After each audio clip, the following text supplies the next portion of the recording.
Hoje, o brasileiro vive à mercê da insegurança e das facções criminosas que controlam territórios. O Brasil está entre os mais perigosos do mundo. Mais um passo importante para que o Brasil seja um dos países mais respeitados do mundo no crime organizado. Todos os anos, milhares de brasileiros perdem a vida em homicídios.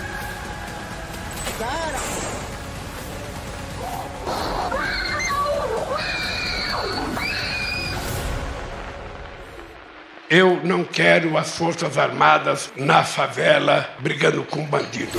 Olha a vida do policial, levou um tiro na perna. O primeiro trimestre de 2026 registrou um recorde nos casos de feminicídio no Brasil inteiro. Quer bater em mulher? Vá bater em outro lugar, mas não dentro da sua casa. Eu sou bandido, eu sou, entendeu? O Brasil não apenas perdeu o controle dos territórios, mas virou a principal engrenagem do narcotráfico internacional. Os usuários são responsáveis pelos traficantes, que são, vítimas dos usuários também. O Comando Vermelho tomou 2 condomínios na Pavuna. Moradores dos 800 apartamentos serão obrigados a pagar uma taxa para o Comando Vermelho.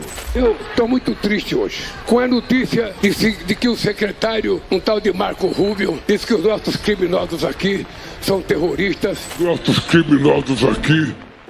Eu sei que rico não compra telefone roubado, mas eu sei que os pobres compram. Estamos cansados. O Brasil não pode mais viver refém do medo. É hora de retomar o controle do nosso país.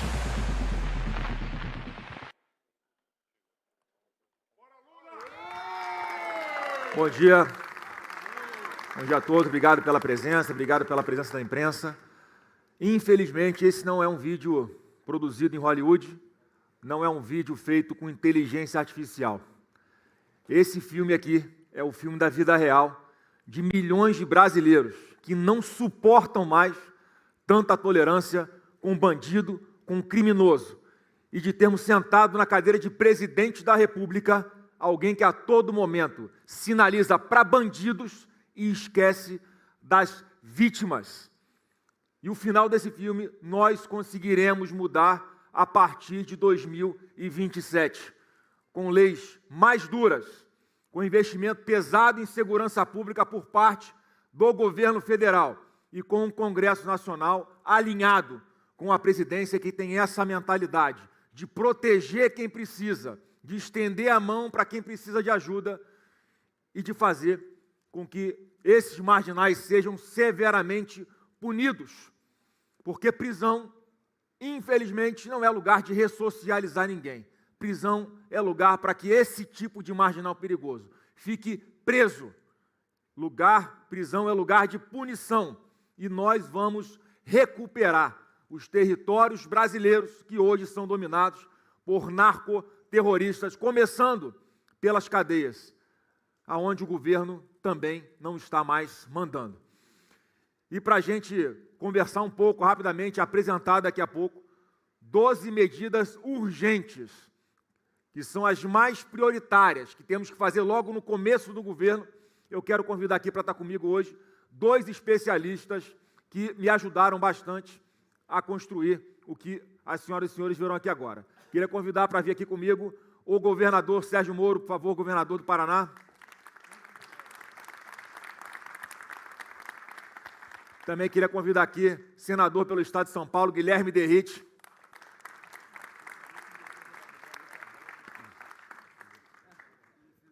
Pessoal, os 2 aqui me ajudaram a construir o que nós vamos apresentar a partir de agora.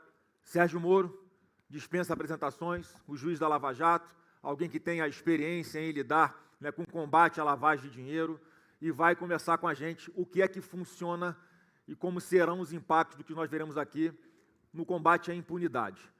E da mesma forma, Guilherme Derrite, um policial, ex-secretário de Segurança Pública do Estado de São Paulo, que implementou várias medidas aqui, enquanto secretário, e que nós vamos também estender a todo o Brasil, e o Guilherme Derrite vai poder nos explicar como é que funciona mais detalhadamente isso. Então, quero convidar os 2 para sentarem um pouquinho aqui do meu lado, para começar a falar sobre as 12 medidas que vamos apresentar mais urgentes. Por favor, vamos começar.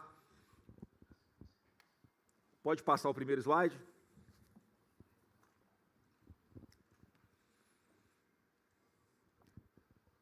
Item 1. Terrorista vai ser tratado como terrorista. Vamos declarar PCC, Comando Vermelho e milícias e todas as outras facções como organizações narcoterroristas. Eles serão perseguidos com força e inteligência para que os seus líderes sejam presos e os seus negócios ilícitos sejam asfixiados. Bandido armado com fuzil vai ser abatido pelas nossas forças de segurança. Vamos fazer convênios com estados e municípios para investir em armamento de alto calibre, inteligência e valorização dos nossos policiais. Quem vai voltar a mandar no Brasil será a lei. Nós temos um presidente que acabou de perder a grande oportunidade de fazer parcerias com outros países para combater os narcoterroristas de PCC e de Comando Vermelho especificamente. É a maior oportunidade que o Brasil já teve de fazer grandes acordos internacionais em tecnologia, em armamento, em inteligência, em trocas de informação, em asfixiar essas organizações narcoterroristas cujas atividades ultrapassaram os limites do Estado de São Paulo, do Brasil e da América do Sul.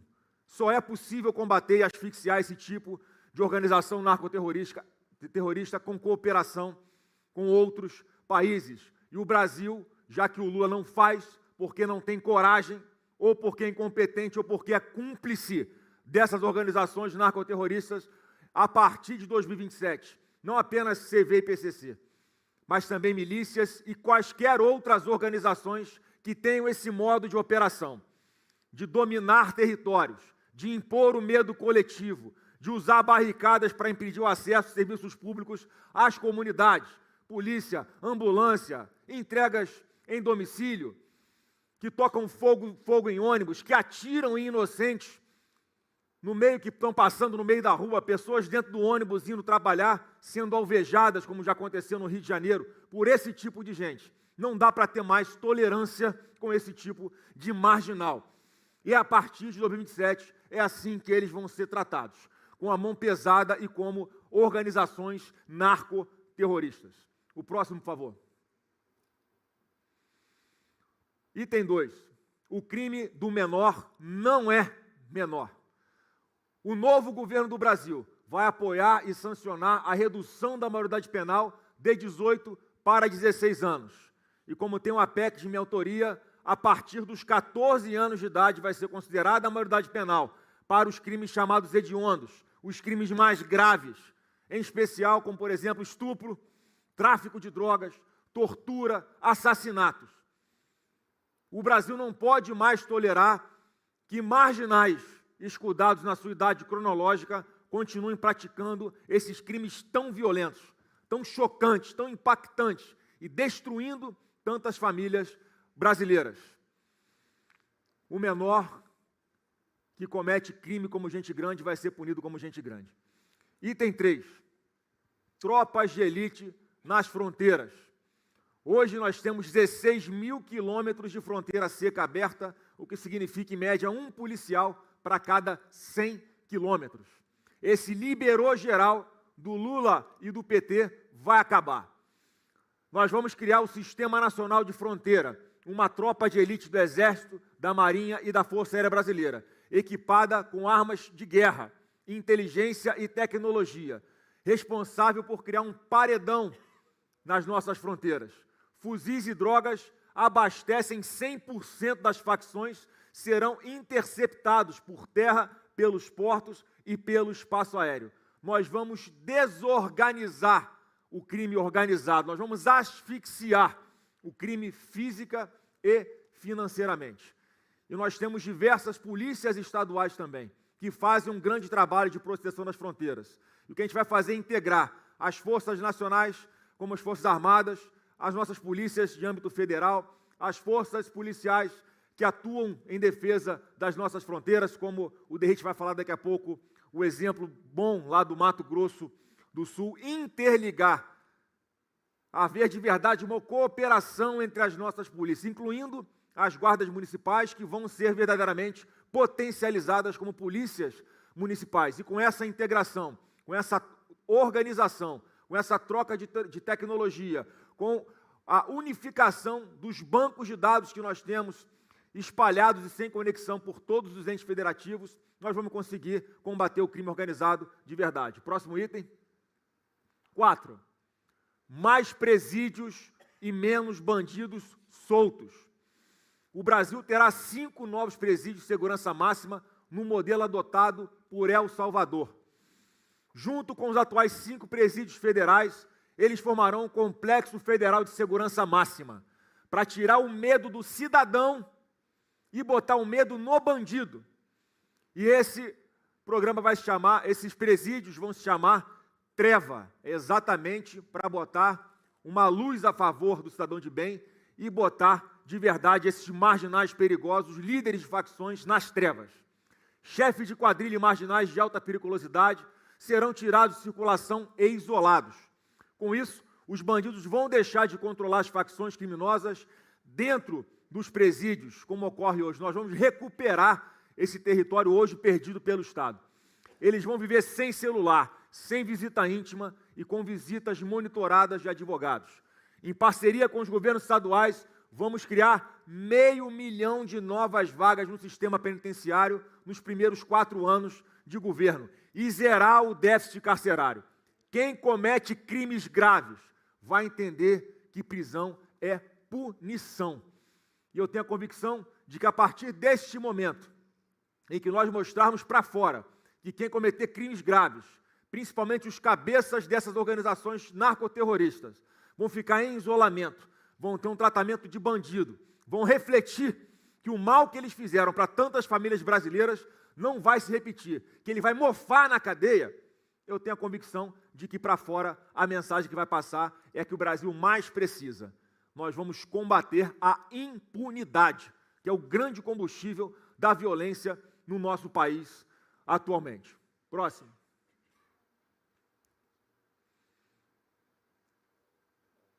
Item 5, cortar o mal pela raiz. Vou usar a força do presidente da República e a minha experiência como senador da República para aprovar e implementar a castração química de criminosos que abusam de mulheres e de crianças. A medida deverá ser aplicada a estupradores e abusadores de crianças, condenados pela justiça. Criminoso que destrói a vida de mulheres e crianças não merece privilégio nem complacência do Estado. Quem comete esse tipo de crime perde o direito de receber qualquer tipo de tolerância do Estado e deve enfrentar punições mais duras permitidas pela lei. Já há diversos projetos tramitando com esse intuito no Congresso Nacional. E só não vai para frente porque não tem o apoio do presidente da República, porque ele não tem uma base no Congresso Nacional e porque ele entende que defender mulher é fazer discurso fácil. Com a gente, não. Esse tipo de marginal, que talvez cometa o crime mais hediondo, o crime mais abjeto que existe na face da terra, que é violar uma mulher, tem que entender que ele só vai sair da cadeia se ele tiver submetido a esse tipo de tratamento que tira a sua libido. Eu tenho 2 filhas pequenas em casa, uma de 14 e uma de 12 anos. Eu não consigo imaginar a dor de um pai, ou a dor de uma mãe, ou a dor de uma menina, de uma criança como essa, que sofre com esse tipo de violência. Tem vagabundo desse perfil que chega a violentar até bebês, que não tem nem a consciência do que está acontecendo. Esse tipo de pessoa não pode continuar circulando livremente entre nós. Isso vai ter um fim aqui no Brasil a partir do novo governo do Brasil em 2027. Próximo item. Item 6, tolerância zero para feminicídio. Medida protetiva vai deixar de ser um pedaço de papel para ser um instrumento real de proteção às mulheres. Os agressores das mais de 500 mil de mulheres com medidas protetivas no Brasil vão ser monitorados pelas autoridades com o uso de tornozeleiras eletrônicas. Eu vou aliar a força do presidente da República, a minha experiência no Senado Federal, para endurecer a lei e obrigar assassinos e agressores de mulheres a cumprirem integralmente suas penas em regime fechado. Porque hoje o sistema liberta criminosos como esse quando eles cumprem 55% do tempo de pena. Isso vai acabar. É cadeia o tempo todo, do primeiro ao último dia. E a gente sabe que para isso é necessário fazer alteração, não apenas alteração legal, mas também alteração na nossa Constituição Federal. Porque a gente tem que dar um basta para esse tipo de marginal covarde também. Uma mulher é assassinada a cada 4 dias no Brasil. Durante o governo Lula, esse número não para de bater recordes. E vou passar a palavra daqui a pouco também para o Derrite, que vai falar como funciona aqui em São Paulo a aplicação, a execução desse tipo de medida. Porque não é um botão de pânico apenas. O que acontece e que tem dado resultado é que as mulheres, respeitando a LGPD sempre, que sofrem esse tipo de agressão, elas, quando fazem um registro na delegacia, elas autorizam a geolocalização do seu próprio celular. E na tornozeleira eletrônica do agressor, daquele cara que está ameaçando, daquele cara que bateu numa mulher, também tem uma georreferência. Então, quando cruza-se no mapa, numa sala de monitoramento, o marginal chegando próximo à mulher, automaticamente é acionada viaturas da PM, uma vai em direção à mulher, a outra vai em direção ao agressor. E isso tem funcionado com uma eficácia excepcional aqui no estado de São Paulo. Então, esses são os primeiros 6 itens, pode voltar para o item 6, porque agora eu quero que vocês ouçam também os dois aqui. Em primeiro lugar, o governador Sérgio Moro, que como juiz viu a implementação das leis na prática, dentro do Poder Judiciário, e vai poder comentar com a gente aqui um pouco o que ele aqui entende, como essas medidas de urgência vão surtir um impacto. Na sequência, o senador Guilherme Derrite. Moro, vem para cá, dá uma palavrinha para o público com a gente. Bom dia a todos. Presidente, primeiro, a gente tem que ser bem claro. O Brasil precisa de uma nova liderança. O cidadão precisa confiar que o presidente da República está do lado dele e não do lado dos bandidos. O Lula não tem programa de segurança pública. O que ele tem é uma coleção de anedotas, como a gente viu aqui nesse vídeo. Esse programa, agora que está sendo colocado de maneira muito clara por você, Flávio, para seu projeto de presidência pública, deixa bem claro que bandido é bandido e tem que ser tratado como criminoso, com toda a força e com todo o rigor da lei. E que o nosso objetivo é servir e proteger, como a polícia, proteger o cidadão de bem. O pessoal às vezes pergunta, mas isso não é inconstitucional, isso que está sendo proposto? Eu digo o seguinte, inconstitucional é parte da população brasileira viver dominada por traficantes. Inconstitucional é o que fizeram aqui, Derrite, com o delegado Rui, que dedicou a vida dele ao combate ao PCC e foi assassinado. Inconstitucional é o cidadão sair na rua com medo de ser assaltado e transformar muitas vezes a sua casa numa espécie de fortaleza, porque tem medo de sofrer alguma espécie de atentado.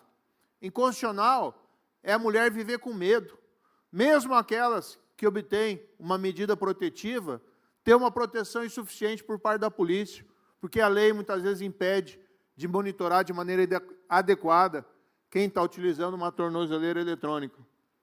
Esses projetos são essenciais, é um ponto de partida importante, mas a questão fundamental é mudar o discurso. A liderança tem uma responsabilidade. Nós conhecemos essa experiência de El Salvador, um país infestado por quadrilhas, numa situação até muito pior do que o Brasil. Mas eles deram um jeito no problema da violência naquele país. A violência pode ser enfrentada, o crime pode ser enfrentado. Esse conjunto de propostas são essenciais para que a gente possa avançar. A pena, a prisão, tem que ser real, não pode ser ficta. Não adianta dar 40 anos de prisão e o indivíduo ficar 5 anos apenas de fato. As penas têm que ser reais. Temos que acabar com a progressão de regime no país. Temos que acabar com o programa de desencarceramento em massa, que é patrocinado pelo governo Lula, sob o disfarce do programa Pena Justa.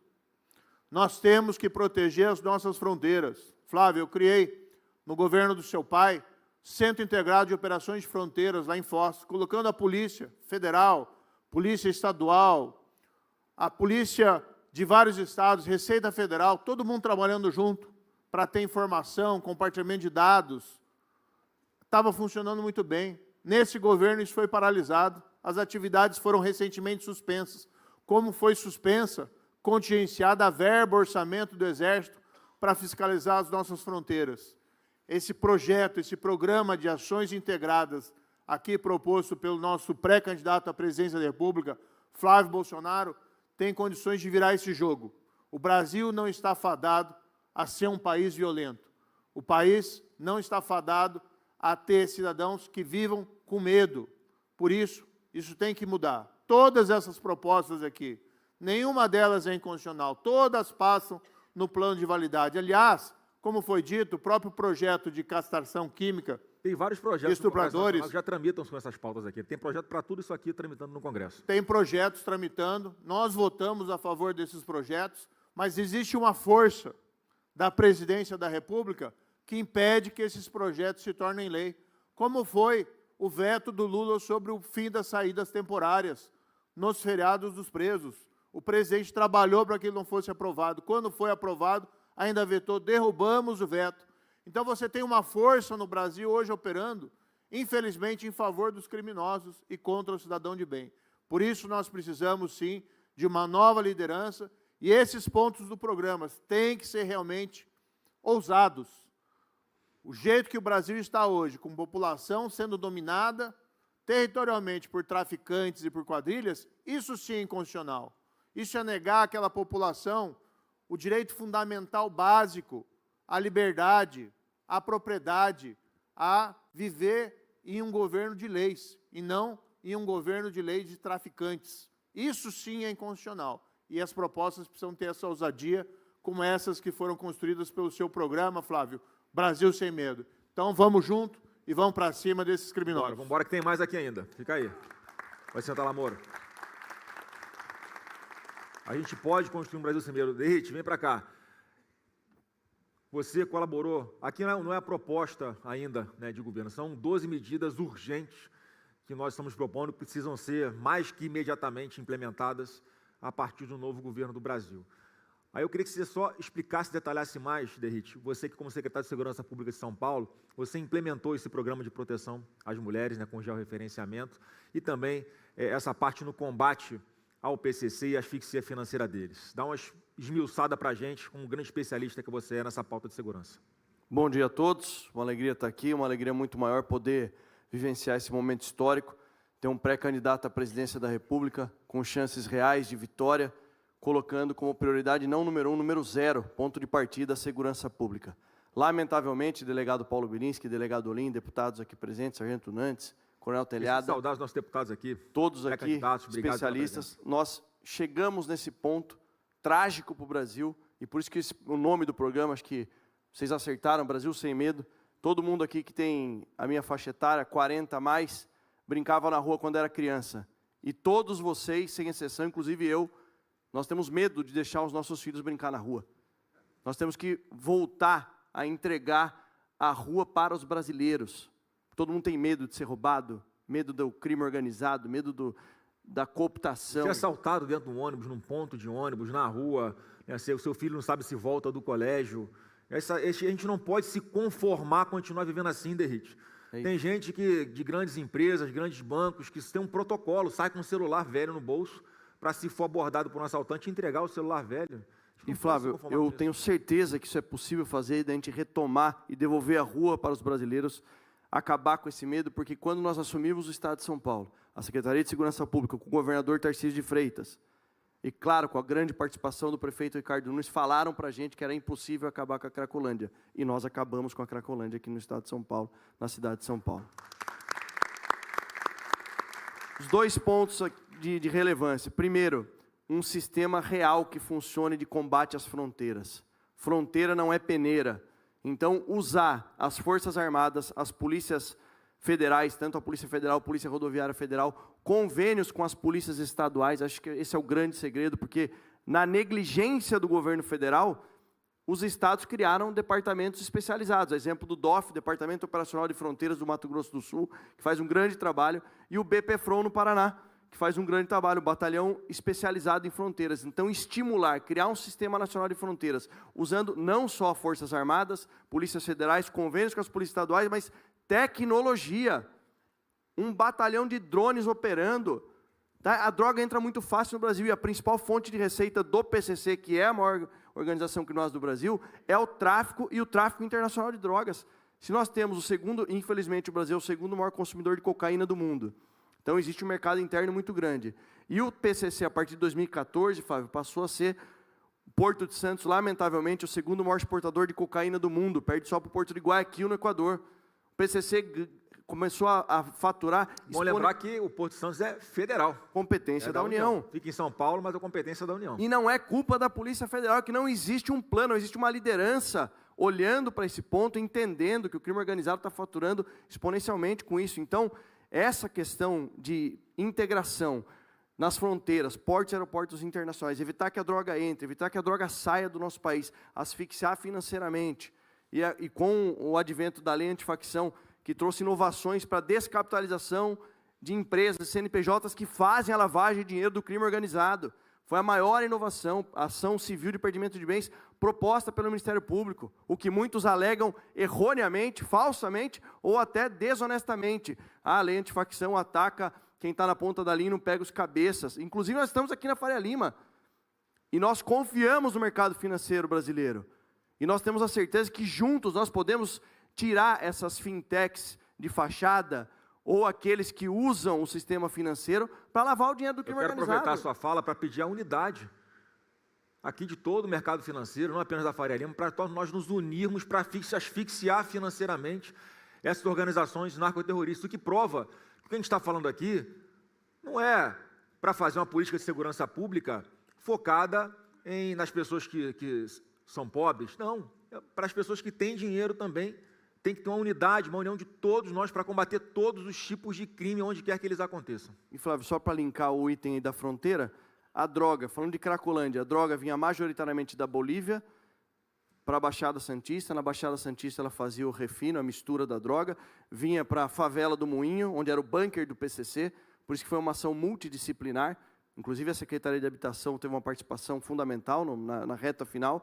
Do bunker ali do PCC, a favela do Moinho era distribuído para 78 hotéis e hospedarias, que foram adquiridos pelo PCC por conta da depreciação imobiliária, por causa do fluxo de usuários. Nós realizamos a Operação Downtown, a Operação Saúde e Dignidade, a Operação Downtown da Polícia Civil, do Dr. Saeg, depois a Operação Saúde e Dignidade. Descobrimos que os 78 hotéis e hospedarias usavam o CNPJ para lavar o dinheiro do tráfico da Cracolândia.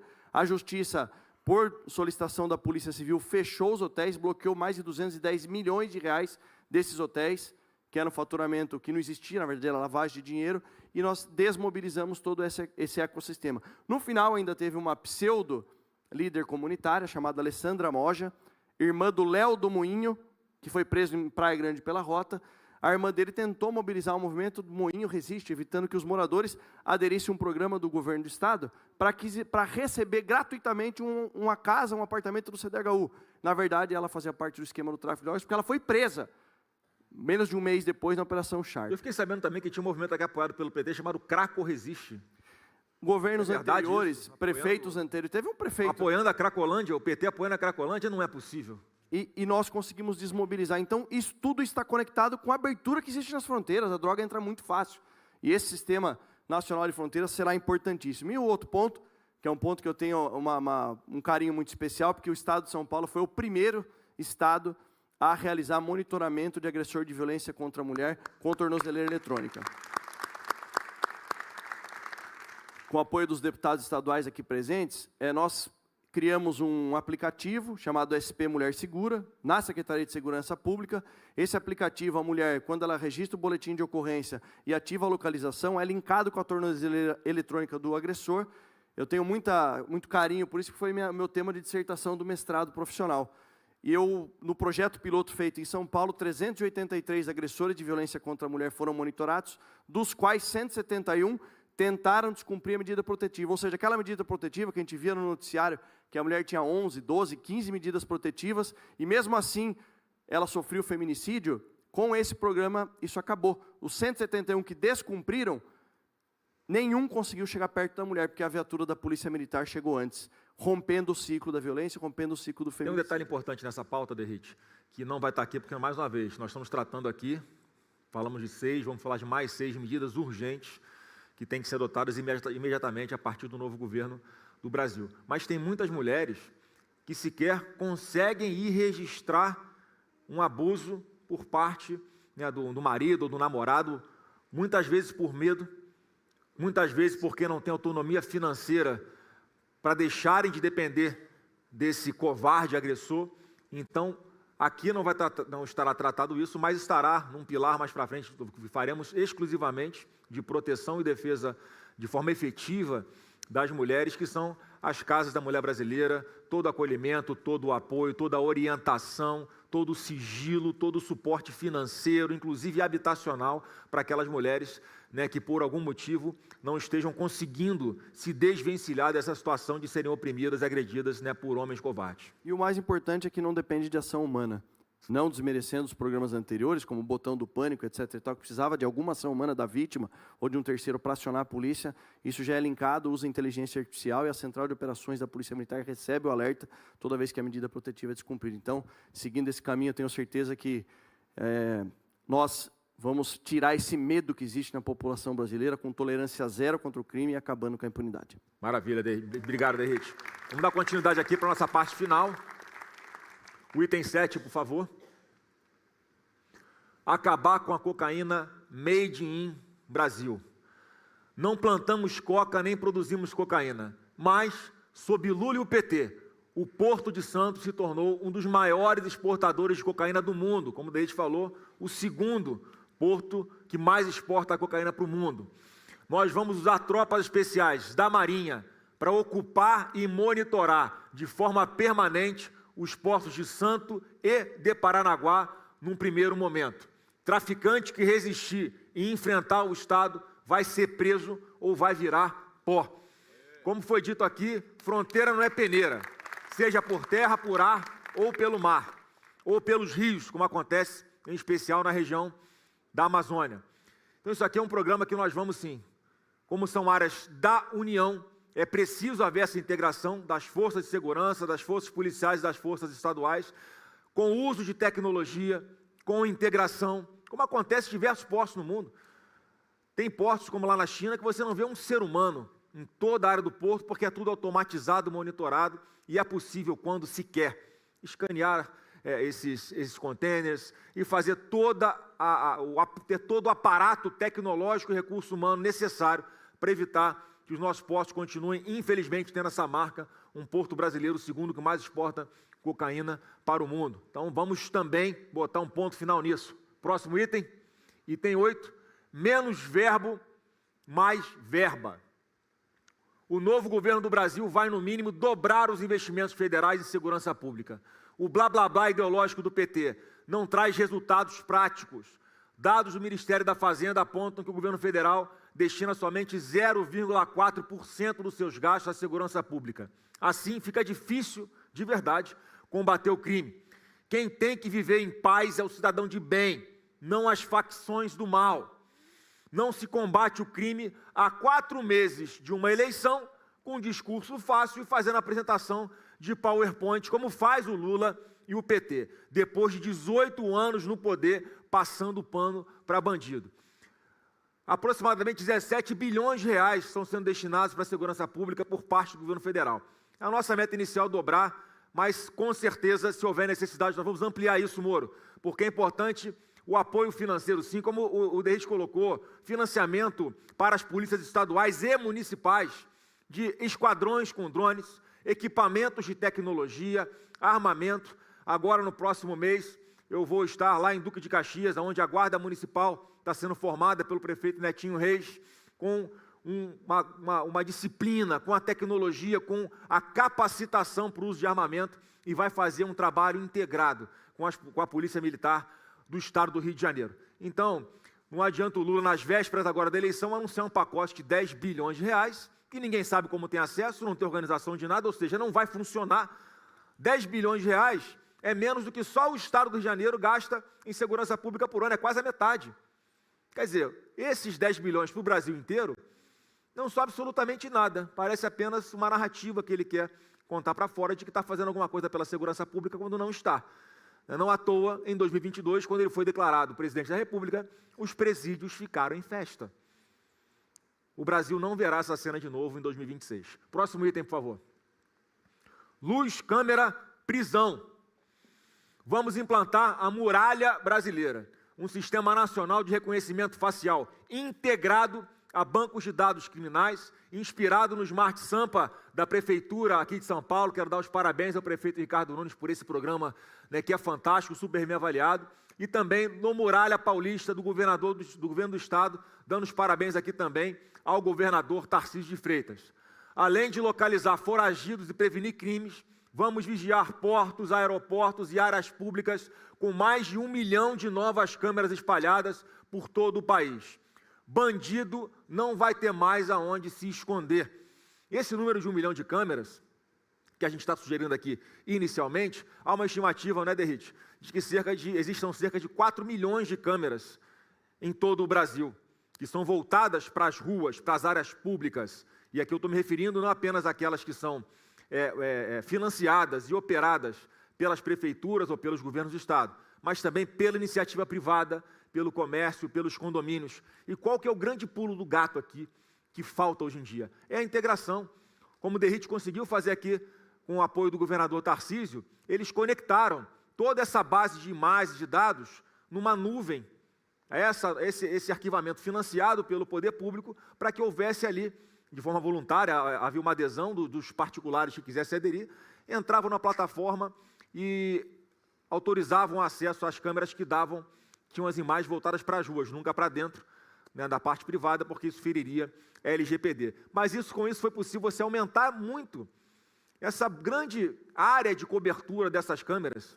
Veja, com a iniciativa privada, com recursos privados e com o apoio e a organização por parte do ente público.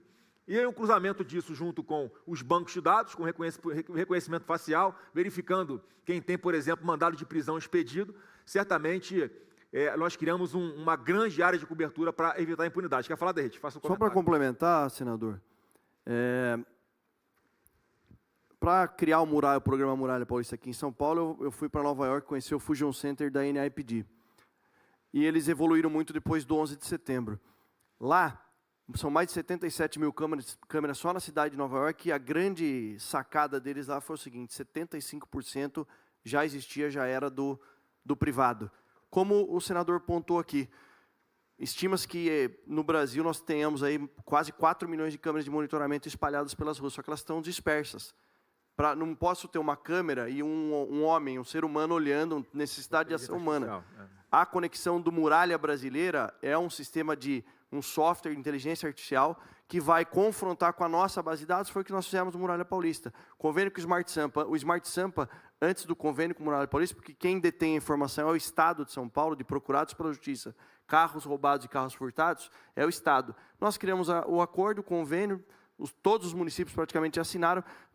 A cidade de São Paulo, com toda a infraestrutura, e temos que parabenizar o prefeito Ricardo Nunes, mas saiu de 30 procurados por mês, chegou a bater mais de 300 indivíduos procurados pela Justiça, capturados. Com isso, você vai retirando das ruas indivíduos perigosos que cometem crimes, que reincidem. Então, isso colocado e posto em esfera nacional, tenho certeza que vai reduzir muito a criminalidade no nosso país. Então, assim, já não estamos inventando nada.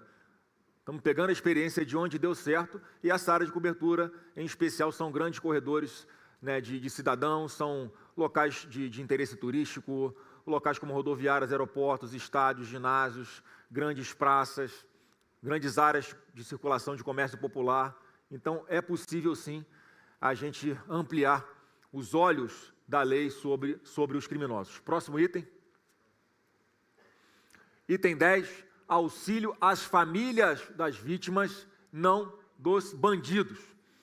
O novo governo do Brasil vai colocar a vítima em primeiro lugar. Os recursos hoje direcionados aos detentos vão ser redirecionados às famílias das vítimas, conforme recomendado pela ONU e por tratados internacionais dos quais o Brasil é signatário, embora Lula e o PT nunca os tenham cumprido. Então aqui é mudar a lógica da legislação, que é para dar um foco, uma atenção especial às vítimas dos bandidos, e não mais aos bandidos que optaram por ingressar na vida do crime ou por nela permanecer, conseguindo, né, recurso financeiro de forma bastante fácil.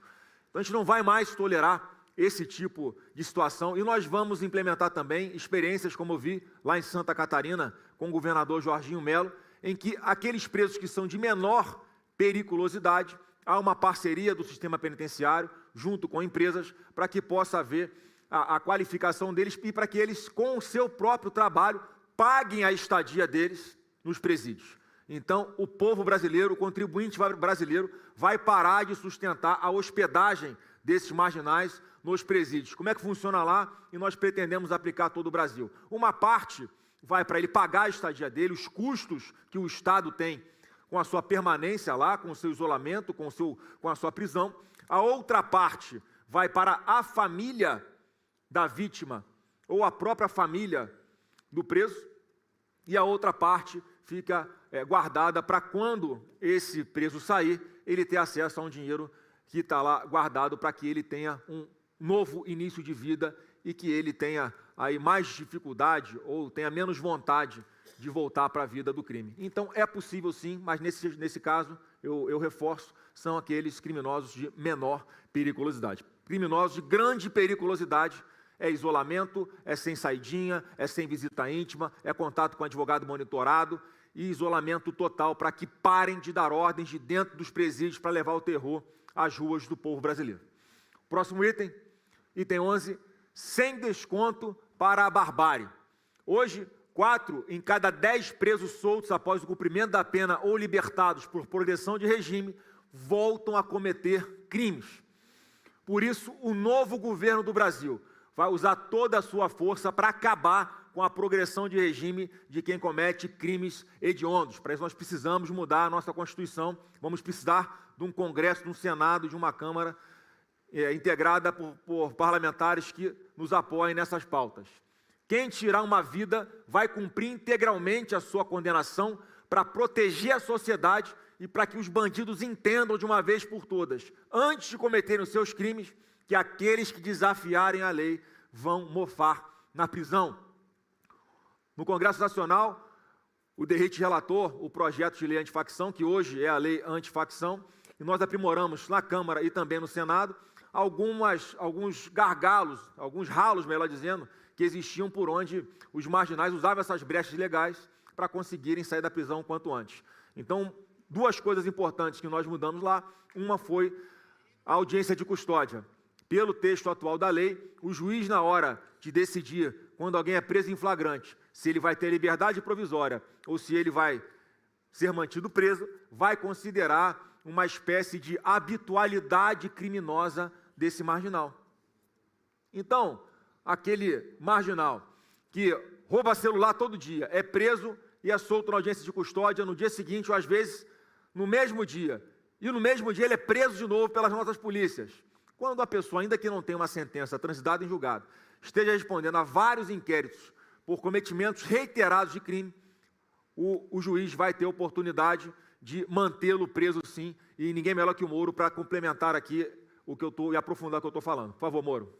Eu relatei essa lei, presidente, e você votou a favor dela para restringir soltura em audiência de custódia. Precisamos que os juízes cumpram a lei. E precisamos ter uma autoridade do Poder Executivo que cobre do Judiciário que faça a sua parte. Porque essa porta giratória que se tornaram as audiências de custódia, que, aliás, foram criadas no governo Lula também, é intolerável, porque desmoraliza a polícia prende, a justiça acaba soltando e acaba, muitas vezes, deixando vulnerável o cidadão de bem. Porque num dia furtado, às vezes até um crime, vamos dizer, um furto de celular, embora é furto, é crime, o cidadão encontra o mesmo autor do furto no dia seguinte na rua, e ele não entende o que acontece. E aqueles que minimizam o furto de celular, no dia seguinte aquilo vira um latrocínio, para roubar um celular seguido ali de morte. Então, além de mexer na legislação, precisamos também, presidente, sei que esse é o teu pensamento, colocar magistrados duros, nomear para os tribunais pessoas que tenham rigor na aplicação da lei. E o discurso da liderança também tem que ser esse. Vou dar um exemplo que me ocorreu aqui também. Tem a ver, com, permite tem a ver com o dizer. PT, não? Hã? Tem a ver com o PT? Tem a ver com o PT.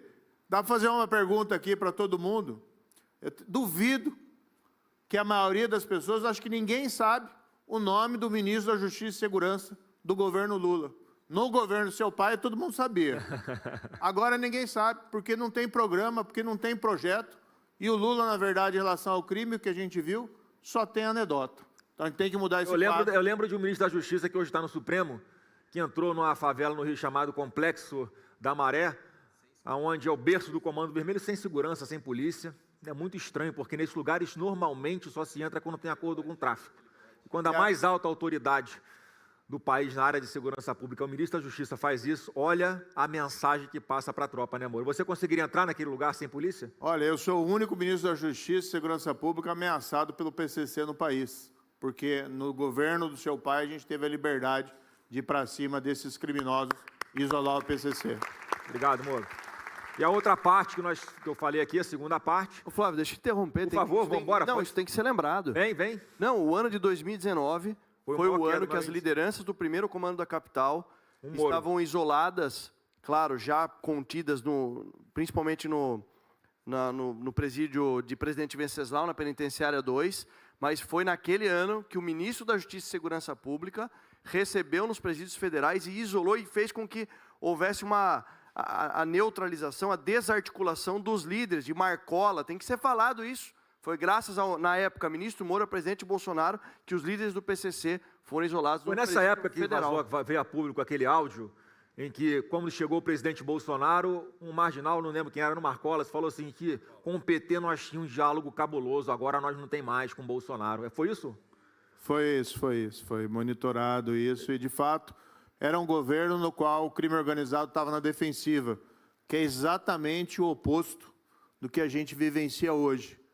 E tem que ter rigor mesmo. Foi naquela época que a gente começou a monitorar as conversas dos advogados dos presídios. E tem que fazer, porque de lá de dentro vinha ordem para matar policial, vinha ordem para matar juiz, vinha ordem para matar o cidadão e incutir terror, inclusive nas comunidades mais pobres.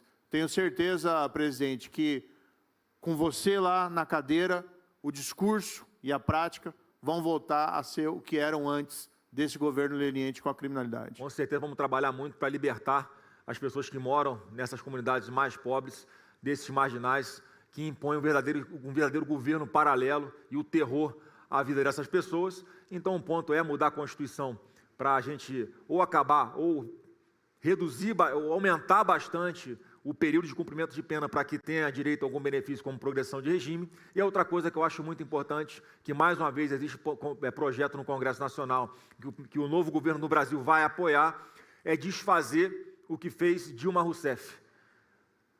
Foi nesse governo que eles, com a sua política de desencarceramento, eles mudaram o período mínimo para início de cumprimento da pena em regime fechado.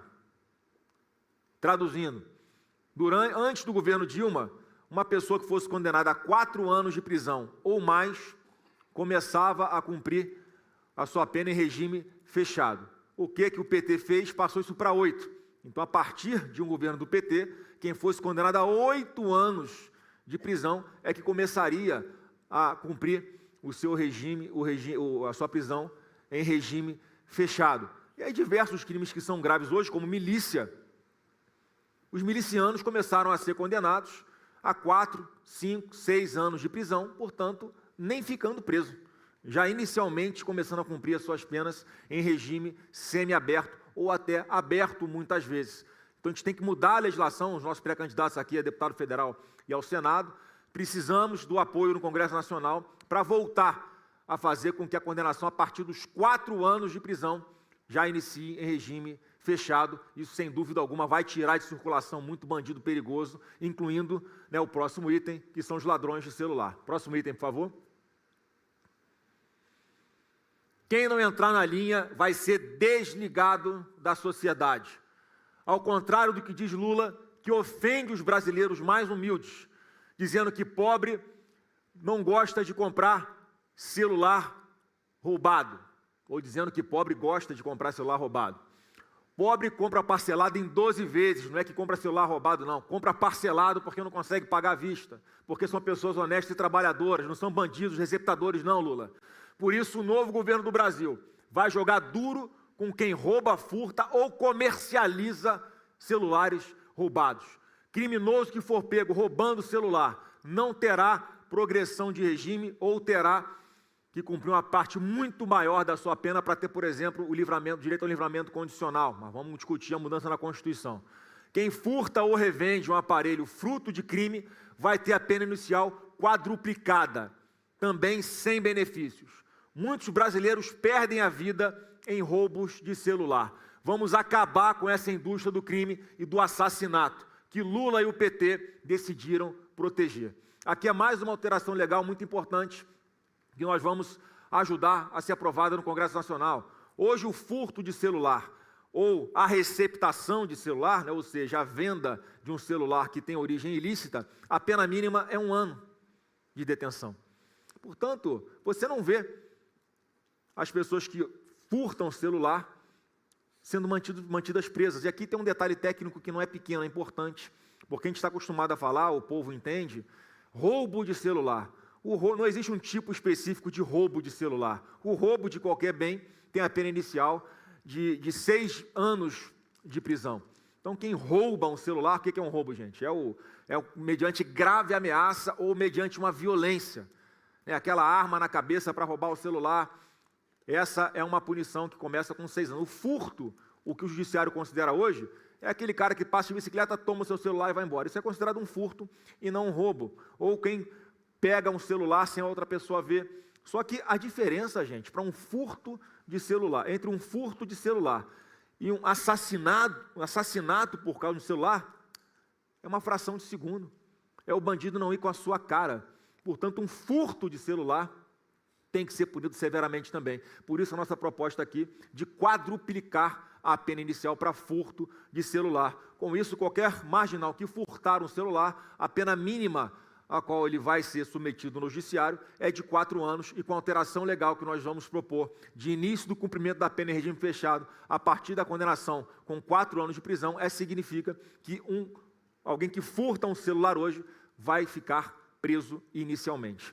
É assim que a gente pretende, de uma forma urgente, com essas 12 medidas, de forma muito rápida, logo no início do governo, com a força que um presidente da República recém-eleito tem, já logo nos primeiros meses, mudar radicalmente a forma de tratar os marginais nesse país, tanto aqueles que são narcoterroristas, até aqueles, né, que usam aí da covardia para oprimir mulheres, para agredir mulheres, e também aqueles que cometem furtos de celular. Então eu queria mais uma vez aqui dar a palavra para o meu governador do Paraná, Sérgio Moro, para também esmiuçar ainda mais isso que você nos ajudou, Moro, a construir aqui nesses outros 6 itens que nós falamos. Queria te chamar de novo aqui para você dar mais uma palavrinha, né, em público com a sua experiência como juiz.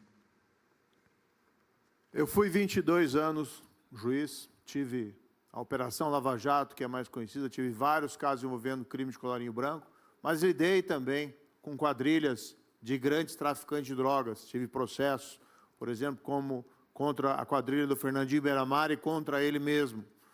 Nós também enfrentamos, quando éramos ministros da Justiça, o crime organizado e fizemos o isolamento do PCC, das lideranças do PCC, mudamos o regime dos presídios federais, revitalizamos a Senad com o programa de confisco de ativo desse patrimônio. Nós revitalizamos o Banco Nacional de Perfis Genéticos. Na verdade, nós temos que tomar uma série de ações contínuas para poder vencer o crime organizado e a violência no nosso país. Nos últimos 4 anos, nós fomos na direção contrária. E o mundo do crime, Flávio, ele percebe isso. Quando ele percebe que tem um governo que é frouxo, que é um governo que é conivente, que ele é neliente com a criminalidade, ele vai avançar. Então, o primeiro ponto é mudar essa maré. E aí precisa realmente ter propostas duras. Dizem que penas mais altas não funcionam. É mentira. Pergunta para um criminoso se uma pena de prisão perpétua, uma pena de 40 anos de prisão, mas 40 anos de prisão de verdade, e não a fantasia da progressão de regime, se não fazem diferença na hora dele tomar a decisão de fazer o crime. Pergunta para os criminosos se a designação deles como terroristas faz ou não faz diferença. Eu ouvi aqui, após a decisão do governo norte-americano, que você foi o principal responsável por obter essa designação dessas organizações criminosas como terroristas, se eles não sentiram, se eles não ficaram com medo de ser alvos do governo norte-americano na lavagem dos seus ativos, no confisco do seu patrimônio. Eu ouvi até, não consegui conferir esse fato, mas que até o preço da droga cresceu no Brasil, porque já perceberam que vai ficar mais difícil. Foi uma especialista no no programa de televisão que tinha uma cara que sabia muito do preço de drogas, né? Em tempo real. Pois é. E se o preço da droga sobe, é sinal que os criminosos estão com medo. Isso vai diminuir, vai potencializar a diminuição do consumo. Mas aquilo que você falou também está nesse programa, Flávio, o controle das nossas fronteiras. Precisa, sim, de força, de pessoas, das Forças Armadas. Quem tem essa condição são as Forças Armadas. E, do outro lado, criação dos centros de inteligência. Como o Derrite mencionou aqui, os Fusion Center. Depois que houve os atentados às Torres Gêmeas, lá nos Estados Unidos, eles começaram a congregar todas as agências de aplicação da lei, FBI, a CIA, o ICE, num mesmo local para compartilhar dados e informações. É o que começou a ser feito no Brasil, sabe quando? Lá no governo Temer. E depois foi aprofundado no governo do seu pai. Nesse governo eles abandonaram. E os centros que criaram, como aquele que eu mencionei, o CIOF, lá em Foz do Iguaçu, eles suspenderam as atividades. Então é incompreensível tudo isso. Nós precisamos sim aumentar o rigor da lei. Nós precisamos tratar o criminoso como bandido que é. Isso significa que essas 12 medidas vão na direção certa para o país, para dar um recado ao mundo do crime que o jogo mudou. Precisamos das presídios federais de segurança máxima. Esses são os elementos que intimidam, de fato, os criminosos, porque eles perdem e são neutralizados na sua capacidade de continuar comandando o crime lá dentro. E a sua proposta, né, de replicar a experiência ali que teve El Salvador, dessas prisões, para recolher todos esses membros de gangue, de organizações criminosas, de quadrilhas, que inclusive dominam territorialmente parte do território brasileiro. Vamos pensar quanto, muitas vezes, a gente tem um pensamento egoísta de achar, já que o crime não está me afetando, ele não é um problema tanto assim, e eu posso ser vítima de um crime aleatório. Se eu saio na rua, eu fico com medo. Mas pense naquelas pessoas que vivem sob o domínio do traficante. Para eles, todo dia, a presença do medo é impossível de ser evitada, porque ele vive sob o arbítrio, sob a tirania daqueles criminosos. Por isso precisa sim ter medidas duras, recolher todas essas gangues, essas quadrilhas a prisões ao estilo de El Salvador. Essa é uma proposta importante para ser feita para o Rio de Janeiro, essa é uma proposta importante para o Ceará, essa é uma proposta importante para a Bahia, mas é importante em todo o estado do Brasil que haja domínio territorial dessas gangues. Eu tenho certeza que essas 12 propostas são apenas o início de um plano ainda mais abrangente que vai ser detalhado, mas pelo menos nós temos um pré-candidato à presidência que fala duro contra o crime e que, diferente do atual mandatário, não é conivente, que quando vai se pronunciar sobre o crime, inverte e trata o cidadão de bem como criminoso e o bandido como uma vítima da sociedade. O único pré-candidato com condições de vitória que tem um discurso forte contra a criminalidade é você, Flávio. E a gente não pode mais conviver. A gente não pode mais conviver com 4 anos do avanço do crime organizado e da violência nesse país. Então, obrigado, Moro. Vamos Pode ficar com a gente aqui no palco. Daí a gente vem para cá para você fazer essas considerações aqui também. Porque, de verdade, eu não apenas no discurso, Moro, eu me elegi deputado a primeira vez aos 21 anos de idade. Já no meu primeiro ano de mandato, eu fui presidente da Comissão de Segurança Pública da Assembleia do Rio de Janeiro. Sempre atuei em defesa das nossas polícias, sempre atuei com alterações legais e apoiando aos verdadeiros policiais, os verdadeiros heróis que colocam as suas vidas em risco por nós. E hoje, após aí quase 24 anos de vida pública, onde é que eu estou? Presidindo a Comissão de Segurança Pública do Senado e tendo a honra de ter como vice-presidente alguém do tamanho de Sérgio Moro lá no Senado Federal. Então, pode ter certeza que é o que eu acredito. E aqui, como você colocou, são apenas as 12 medidas emergenciais, mais urgentes, que precisam ser implementadas imediatamente, não apenas o que está escrito, mas o que nós falamos aqui também. Derrite, com a sua experiência aí também, aprofunda um pouco sobre esses últimos 6 itens que nós colocamos aqui. Olha, presidente, eu fui 16 anos oficial da Polícia Militar do Estado de São Paulo, uma boa parte desse período trabalhando na rota, tropa de elite aqui, combatendo o crime organizado. Tive a honra de ter o melhor comandante da história, que está aqui, o Coronel Telhado, comandante da rota. Graças a ele eu tive essa oportunidade de servir lá. Depois, 8 anos agora como legislador, como relator do fim da saída temporária de preso, relator do marco legal do combate ao crime organizado, a lei antifacção, e tive a maior experiência profissional pessoal da minha vida, 3 anos secretário de Estado de Segurança Pública do maior estado da Federação.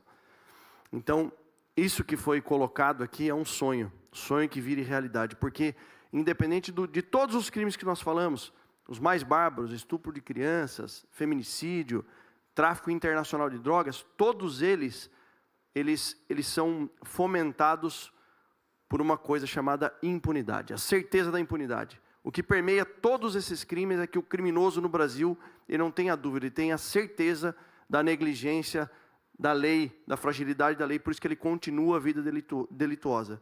Gary Stanley Becker, economista norte-americano, escreveu em 1968 a Teoria Econômica do Crime. Ele fez uma análise econômica, recebeu o Nobel em 92 por essa obra. Ele fala o seguinte, que a atividade criminosa é uma atividade econômica como outra qualquer, relacionadas a custos e benefícios. Então, num país onde você tem, em primeiro lugar, audiência de custódia, criada por resolução do CNJ, na minha visão, ultrapassando seus limites constitucionais, fazendo a função do Congresso Nacional, que, aliás, tinha como presidente o ministro Ricardo Lewandowski, que comemorou inúmeras vezes o índice de soltura da audiência de custódia. Olha que loucura isso. Em alguns estados, o estado do Rio de Janeiro, presidente Flávio, tem uma média de 60% de liberação das audiências de custódia para alguns crimes. O estado mais desafiador... Só falar mais um dado que é importante aqui, só para que todos tenham ideia de como é que essa audiência de custódia é uma porta giratória de marginal. O Rio de Janeiro tem 43 mil presos. Sabe quantos marginais são presos por ano só pela Polícia Militar do Estado de Janeiro? 46 mil. Em flagrante. Fora os mandados de prisão em aberto.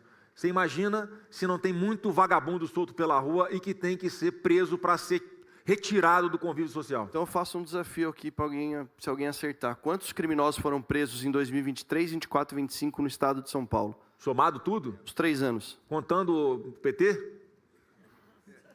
Foram mais de 608 mil presos em 3 anos. E por que nós não estamos vivendo no local mais seguro do planeta?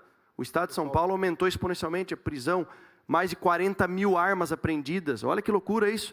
Por que a gente não está no local mais seguro do mundo? Em uma operação no Rio de Janeiro, em um dia, 130 fuzis foram apreendidos. Olha o país que nós estamos vivendo hoje. Porque é a porta giratória que... Fala-se essa política de... O PT governa o país, nos últimos 23 anos, ele governou por 17. Política de desencarceramento, de afrouxar a legislação penal, passar a mão na cabeça de bandido, dar recado para que os bandidos continuem se sentindo estimulados. É por isso que o Brasil está desse jeito. Mas, Derrite, o grande problema é que desses 608 mil, teve muitos aí que foram presos 4, 5 vezes. Exato. Enxuga gelo a polícia fazendo, tem que se prender e tem que ficar preso. A gente tem que começar a parar de tratar bandido como se fosse alguém que não tem responsabilidade sobre seus atos. E aí, nessa análise de Gary Becker, aquele custo-benefício do crime, um país que tem audiência de custódia, que libera, em média, 54% dos criminosos quando são presos. Logo depois, você tem visita íntima. Olha a quantidade de estímulos para o lado contrário. Você tem auxílio-reclusão para alguns criminosos. Você tem progressão do regime do cumprimento de pena. Tinha saída temporária.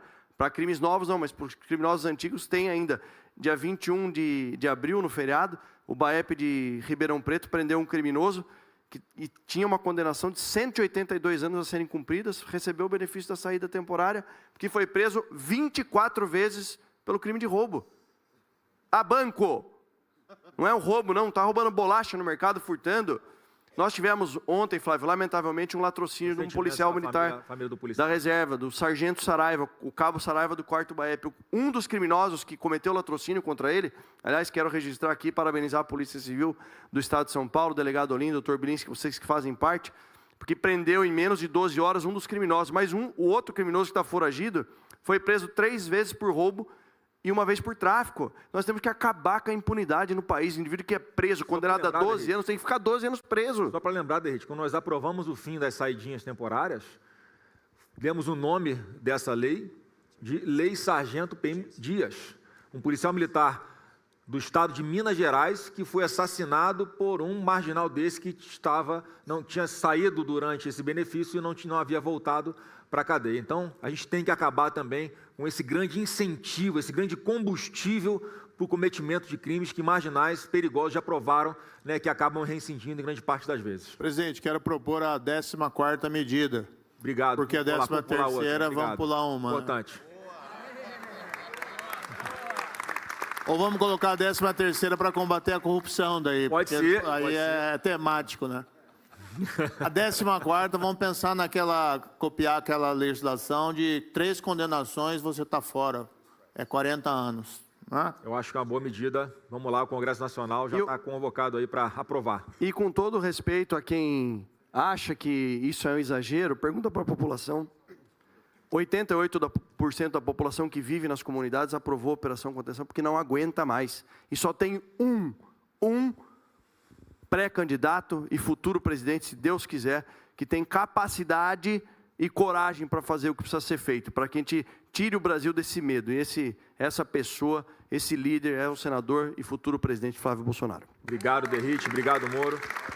Gente, mais uma vez, partindo aqui para o nosso encerramento, aqui são 12 medidas urgentes, emergenciais, vitais, que já no começo do novo governo do Brasil sejam implementadas em parceria com o Congresso Nacional, usando a força de um presidente da República recém-eleito, que nós vamos redirecionar drasticamente o combate à violência no nosso Brasil.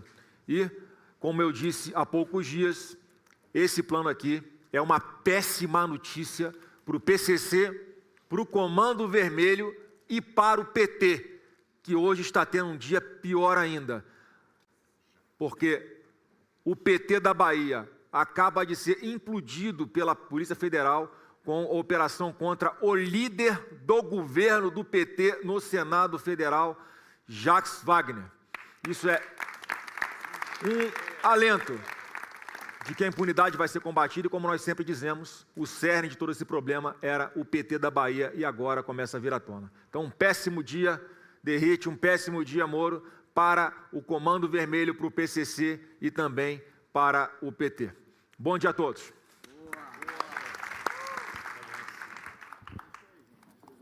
Senhoras e senhores jornalistas, muito obrigado pela presença de todos. Aos senhores parlamentares também, o nosso muito obrigado, mais uma vez, pelo carinho e pela atenção de todos. Tenham todos um excelente dia.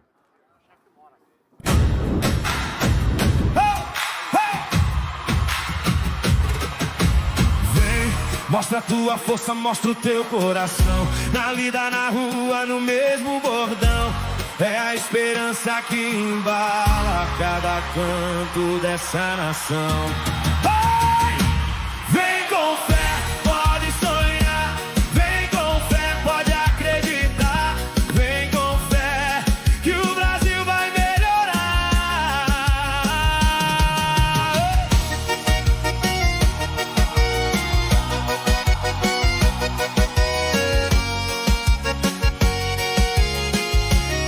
O Brasil que bate no peito, um futuro que bate na porta, a esperança que nos une, faz valer tudo que importa.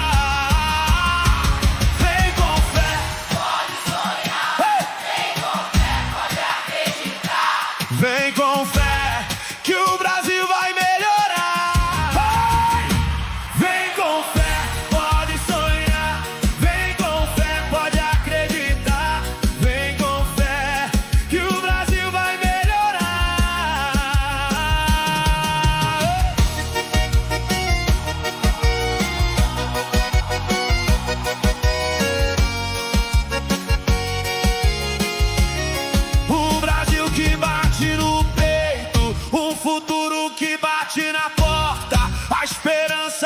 nos une, faz valer tudo que importa. Vem com fé, pode sonhar. Vem com fé, pode acreditar. Vem com fé, que o Brasil vai melhorar.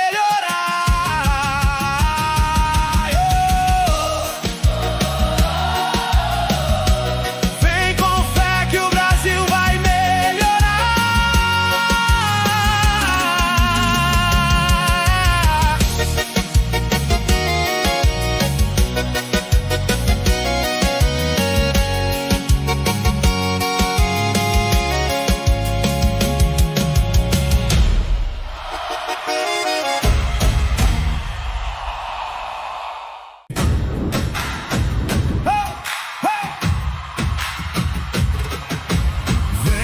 Mostra a tua força, mostra o teu coração. Na lida, na rua, no mesmo bordão. É a esperança que embala cada canto dessa nação. Vai! Vem com fé, pode sonhar. Vem com fé, pode acreditar. Vem com fé, que o Brasil vai melhorar.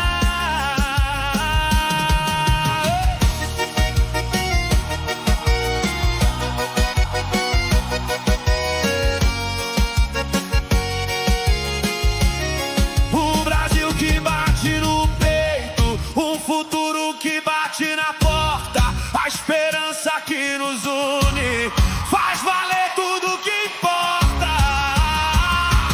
Vem com fé, pode sonhar. Vem com fé, pode acreditar. Vem com fé, que o Brasil vai melhorar. Vai! Vem com fé, pode sonhar. Vem com fé, pode acreditar. Vem com fé, que o Brasil vai melhorar.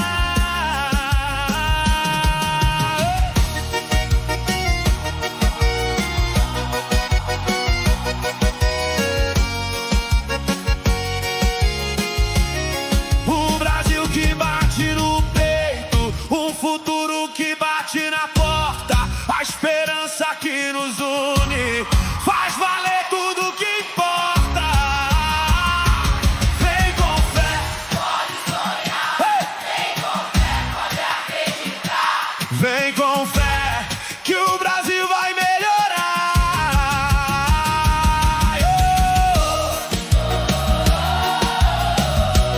Vem com fé, que o Brasil vai melhorar.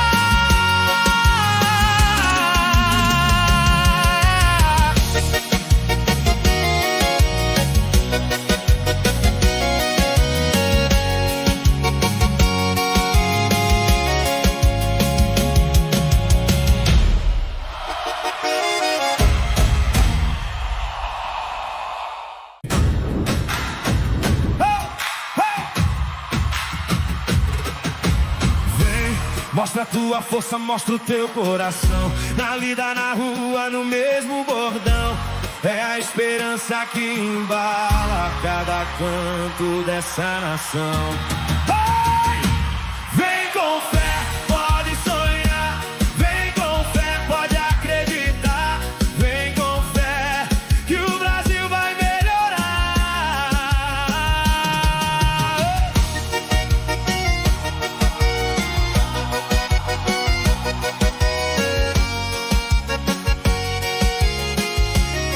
Um Brasil que bate no peito, um futuro que bate na porta, a esperança que nos une, faz valer tudo que importa. Vem com fé, pode sonhar. Vem com fé, pode acreditar. Vem com fé, que o Brasil vai melhorar. Vai! Vem com fé, pode sonhar. Vem com fé, pode acreditar. Vem com fé, que o Brasil vai melhorar.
Mostra a tua força, mostra o teu coração. Na lida, na rua, no mesmo bordão. É a esperança que embala cada canto dessa nação. Ai! Vem com fé, pode sonhar. Vem com fé, pode acreditar. Vem com fé, que o Brasil vai melhorar.